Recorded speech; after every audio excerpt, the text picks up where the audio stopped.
우리가 마태복음을 이렇게 쭉 읽다 보면은 이 하나님의 아들이라고 하는 이 용어가 굉장히 중요한 용어라고 하는 것을 알 수가 있습니다. 우선 첫 번째, 우리가 하나님의 아들이라고 하는 너는 내 사랑하는 아들이다 라고 하는 그 음성이 하늘로부터 들려왔던 장면이 바로 세례자 요한에게 예수님께서 세례를 받으시는 장면이죠. 마태복음 3장 후반부에 있는 장면이기도 합니다. 이제 공생애를 시작하기 전에 세례자 요한에게 세례를 받으시면서 하나님의 음성을 듣는 거죠. 너는 내 사랑하는 아들이다. 그 음성을 마음에 담고 죽기까지 복종하셨던 그분이 바로 우리의 주님이신 예수 그리스도다라고 하는 것입니다. 자, 그 다음에 이 하나님의 아들이라고 하는 용어가 바로 4장 1절 이하에 보면 마귀가 예수님을 광야에서 시험하죠. 네가 만일 하나님의 아들이라면 자, 돌을 떡이 되게 해봐라. 성전 꼭대기에서 뛰어내려봐라. 또 모든 영광과 모든 것을 주면서 나에게 한번 경배하고 절을 해봐라. 예수님께서 말씀으로 그 모든 것들을 물리치시죠. 마태복음 4장 3절 이하에서 얘기를 하고 있습니다. 자, 그리고 난 다음에 또 한 번 나오는데 그게 뭐냐면 17장에 보면 예수님께서 제자들과 함께 변화산에 올라가세요. 그 변화산에서 하나님의 아버지의 음성을 듣게 됩니다. 이는 내 사랑하는 자여 기뻐하는 자다. 물론 하나님의 아들이다라고 하는 직접적인 표현을 갖고 이야기하고 있지는 않지만은 그러나 내 아들이다. 공개적으로, 그죠?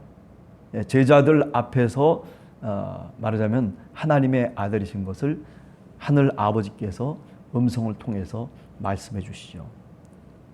자, 그리고 난 다음에 또 언제 하나님의 아들이라고 하는 용어가 나오냐면 예수님께서 돌아가시고 난 다음에 이상한 일들이 이제 일어나기 시작합니다. 뭐 성전의 장막이 말하자면 위에서부터 아래로 찢겨져 내려가고 그리고 잠자던 자들이 일어나는 그런 이상한 현상들이 일어나게 되죠. 그게 마태복음 27장에 나오는 내용 가운데 하나거든요.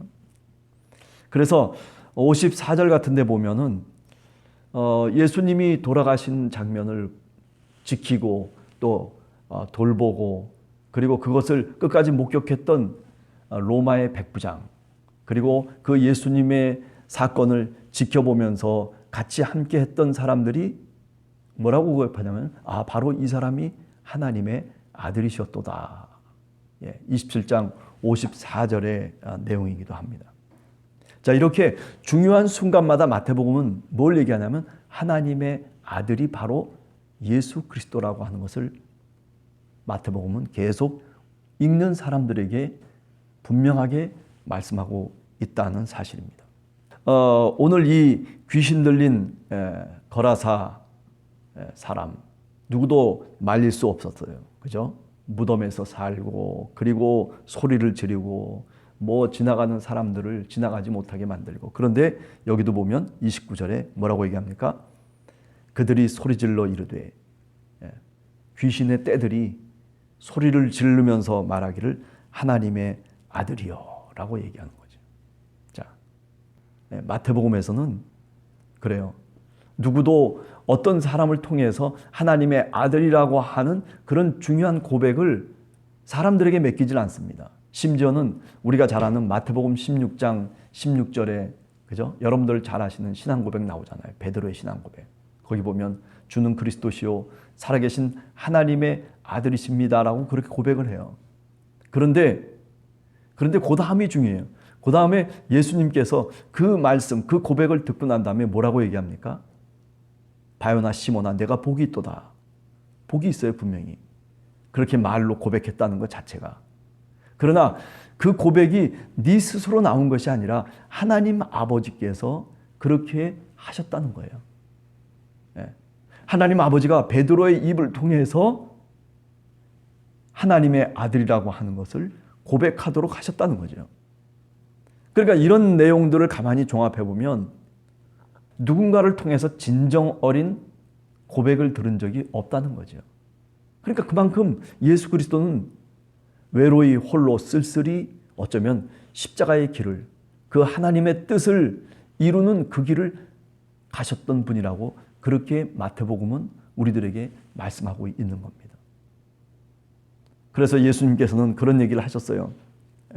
누구든지 나를 따라오려거든 자기를 부인하고 자기 십자가를 지고 나를 따라오너라. 나를 부인하라는 거예요. 예수님이 가르쳤던 그 십자가의 길이라고 하는 것, 그 하나님의 뜻을 성취하며 구약의 예언을 성취해가는 그 길이 외롭고 그리고 힘든 길이라고 하는 것을 분명하게 말씀하고 있는 겁니다. 아무도 알 수 없는 이 예수님의 정체를 귀신들과 마귀들이 오히려 먼저 알았다는 거죠. 그럼 그 이야기는 뭘 얘기하냐면 바로 하나님을 대적하는 세력이 있다는 거예요. 사실은 예수님을 대항하고 있는 많은 세력들이 어쩌면 이 마귀와 또는 귀신처럼 하나님을 시험하고 하나님의 뜻을 거역하는 그런 모습으로 마태복음은 우리들에게 말씀하고 있는 겁니다. 하나님의 영광을 드러내고 그리고 하나님의 뜻을 쫓아서 십자가의 길을 가야 되는 것이 그게 바로 교회가 가야 될 본연의 길인데도 불구하고 영광만을 바라면서 살아가는, 그리고 그 영광만을 누리면서 뭔가 신앙생활을 하고 신앙을 고백하려고 하는 그런 잘못된 신앙인들이 오늘 우리 시대 속에 얼마든지 있다는 거죠. 자기를 부인하고 자기 십자가를 들고 나를 쫓아오라고 하신 그 주님의 말씀에 어긋난 모습으로 살아가는 것, 그것은 산상설교에서 얘기하는 것처럼 바로 거짓 예언자들의 모습이다. 잘못된 신앙이죠. 말씀을 갖고 말씀을 행하면서 살아가는 반석 위에 집을 짓는 그런 신앙인들과 그런 교회가 되기 위해서는 주님이 걸어가셨던 그 길을 분명히 묵상하며 우리도 따라가야 되는 거죠. 그래서 지난 시간에 따라가야 된다라고 하는 말에 대해서 잠깐 생각을 해봤어요. 한 서기관이 나와가지고 주님을 따라가겠다는 거예요. 또 그러면 한 제자가 나와가지고 내가 또 따라가겠다는 거예요. 근데 정말 주님께서는 머리 둘 곳도 없다는 거죠. 다들 옆에서는 이렇게 따라가겠다, 나는 당신을 따라가겠습니다, 이렇게 말하고 동의하는 것 같지만은 그러나 정말 그들이 가야 될 길이 어디인지를 모르고 있다는 거죠. 예수님의 제자들 가운데 어느 누구도 주님이 가셨던 그 십자가의 길을 자발적으로 따라간 사람이 누가 있습니까? 그죠? 그렇기 때문에 성경은 우리들한테 얘기하고 있어요. 성령이 우리들에게 임하셔야 된다는 거예요. 모든 사람이 자신의 뜻대로 자신의 생각대로 주님을 쫓아가면, 자신의 고백대로 주님을 쫓아가면 결국 다 어떻게 된다는 거예요? 실족하고 그리고 다 그 길로 갈 수가 없다는 거예요. 사도행전을 우리가 통해서 보면 성령이 충만한 그 가운데서 비로소 어떻게 되는 거예요? 하나님의 영이 임해야만, 그래서 하나님의 아들로서 자기 자신이 정말 거듭나야만 어떻게 된다는 거예요? 그래야만 주님이 가셨던 그 십자가의 길을, 그 고난의 길을, 하나님이 원하시는 저 십자가 위까지 따라갈 수 있다는 거죠. 기독교의 역사는 바로 이것을 우리들한테 얘기하고 있는 거예요. 그래서 우리가 겸손할 수밖에 없는 거예요. 하나님의 성령이 우리와 함께하지 아니하시면, 하나님의 성령이 우리를 떠나버리시면 그러면 우리는 영원히 멸망의 구렁텅이에 빠질 수밖에 없다는 거죠. 왜? 우리가 연약한 사람들이고 우리가 바로 그런 죄인이기 때문에 그렇습니다. 여기 오늘 귀신 들린 사람, 이 사람이 무슨 잘못이 있겠어요? 그죠? 귀신이 들려가지고 그 귀신의 힘에 의해서 놀아나고 있는 인간, 한 인간에 불과할 뿐이에요. 오늘 우리가 사는 세상도 어쩌면 이런 귀신과 마귀와 시험하는 자들이 판을 치고 있는 세상일 수도 있어요.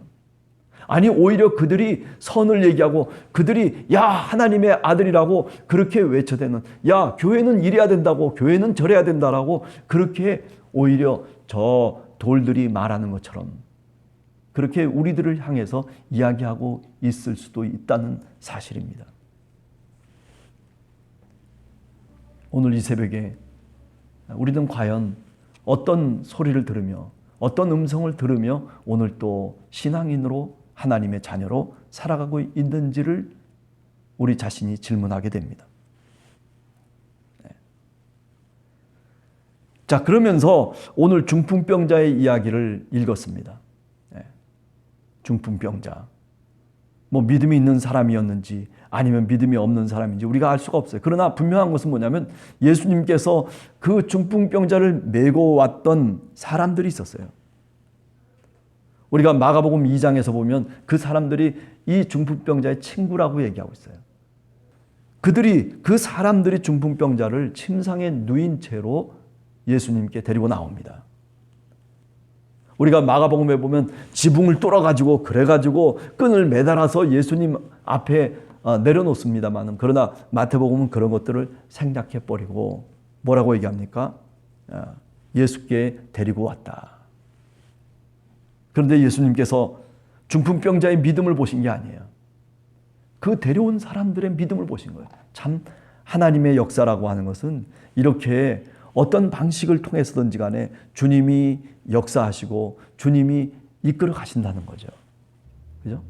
우리는 무슨 믿음의 고백이 굉장히 중요한 것처럼 그렇게 생각하잖아요. 그러나 오늘 이 기적 사건은 어떤 한 사람의 그 직접적인 당사자의 믿음이 문제가 아니에요. 하나의 공동체를 의미하는 거죠. 저 사람이 믿음이 연약하고 저 사람이 하나님 앞에 연약한 사람이라 손치더라도 이 그리스도의 몸된 지체라고 하는 이 교회 공동체, 신앙의 공동체, 그죠? 다 모두가 형제고 자매 아니겠어요? 다 친구들이에요. 한 마음을 품고 주님 앞에 예수 그리스도의 이름을 통해서 기도하는 사람들의 모임이에요. 그게 교회 아닙니까? 그런데 오늘 성경을 보면 바로 그런 사람들의 믿음을 보고 믿음 없는 중풍병자를 주님께서 고쳐주셨다는 거죠. 여러분, 여기에 의미가 있지 않겠습니까? 우리의 형제와 우리의 자매가 지금 강도 만난 그런 모습으로 죽어가고 있다면, 그렇다면 그 사람이 어떤 믿음이 있겠어요? 살려주십시오, 애원만 하고 나를 구원해 주십시오라고 그렇게 어쩌면 울부짖고 있는 그런 이웃을 향해서 내가 믿음을 갖고 주님 앞에 기도하는 거죠. 내가 믿음을 갖고 그 사람을 주님 앞에 데리고 나오는 겁니다.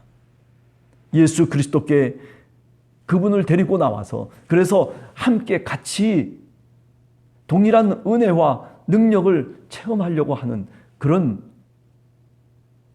모습들이 사실 신앙의 모습 아니겠어요? 이런 복음의 증언자로서의 사명감을 갖고 우리가 세상 속에서 살아가는 거죠. 그게 바로 세상의 빛이고 그게 바로 세상의 소금이 되는 것이라고 말씀드릴 수 있습니다. 그래요. 오늘 성경에 보면 믿음을 보시고 중풍병자에게 말씀하십니다. 작은 자야 안심하라, 네 죄사함을 받았느니라. 예수님의 관심은 물론 육체적인 질병을 치료하시는 것도 예수님의 관심이지만은 그러나 죄악을 용서해 주시는 것. 그렇죠? 우리가 지난번에 산상설교를 쭉 들어오면서 여러분 6장에서 어떤 얘기를 했습니까? 예수님께서 죄사함을 주시는 방법들이 여러 가지가 있어요. 오늘 또 그 방법 가운데 하나예요. 육체적인 질병을 치유하시기 전에 죄의 용서를 선언하시고 계세요. 아니 하나님만이 죄의 용서를 할 수 있는 것인데 그래서 어떤 서기관이 속으로 생각을 합니다. 이 사람이 정말 하나님을 모독하는구나. 그 마음을 아시고 주님께서 그 서기관에게 말씀합니다. 죄사함을 선언하는 것과 그리고 일어나 걸으라고 하는 그 말 중에 어떤 것이 더 쉽겠느냐. 그런 질문을 하시면서 인자에게 죄사하는 권능이 있다는 것을 알게 하기 위함이라고 그렇게 성경은 말하고 있는 거죠. 주님은 죄를 용서하실 수 있는 그런 권능이 있었다는 거죠. 그러나 많은 사람들이 믿질 않았어요. 오늘 우리들도 마찬가지예요. 우리 주님이 우리의 죄를 용서하시고 그리고 우리를 구원으로 이끌어 가시는 그 영원한 생명으로 이끌어 가시는 권능이 우리 주님께 있습니다. 주님의 구원을 바라기 시작하면 우리의 죄악이 사해지고 그리고 우리의 죄악이 용서될 뿐만 아니라 우리의 육신의 문제도 해결된다는 것이죠. 오늘 마태복음 9장은 바로 그것을 우리들에게 말씀하고 있는 겁니다.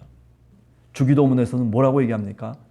너희가 다른 사람의 죄를 용서한 것처럼 나도 너희의 죄를 용서하겠다. 그래서 우리가 산상수훈을 얘기할 때 죄 용서하는 방법, 너무나 쉬운 방법이 있습니다. 그것은 뭐냐면 남의 죄를 용서하는 겁니다. 그 사람의 죄악을 내가 용서하기 시작하면 그러면 하늘에 계신 하나님께서도 우리에게 그런 은혜를 베푸신다는 거죠. 아니, 은혜를 베풀 뿐만 아니라 오늘 성경 말씀을 보면 오히려 내 육체의 질병도 그리고 내 육체의 여러 가지 어려운 일들도 형통한 길로 우리를 이끌어 가시고 우리에게 해결을 허락해 주신다라고 하는 거죠. 그래서 오늘 이 중풍병자가 침상을 가지고 집으로 갔다. 그가 일어나 집으로 돌아가거늘 무리가 보고 이런 권능을 주신 하나님께 영광을 돌렸다라고 오늘 이야기의 끝을 맺고 있는 겁니다. 사랑하는 성도 여러분, 오늘 이 새벽에 다시 한번 주님의 말씀을 읽어보면서 주님의 말씀을 통해서 내게 주신 음성이 무엇인지, 하나님은 뭐라고 우리들에게 질문하고 계신지 한번 스스로 자문해보는, 그리고 그것을 통해서 우리가 기도할 수 있는 여러분과 제가 되기를 간절히 소원합니다. 같이 기도하겠습니다.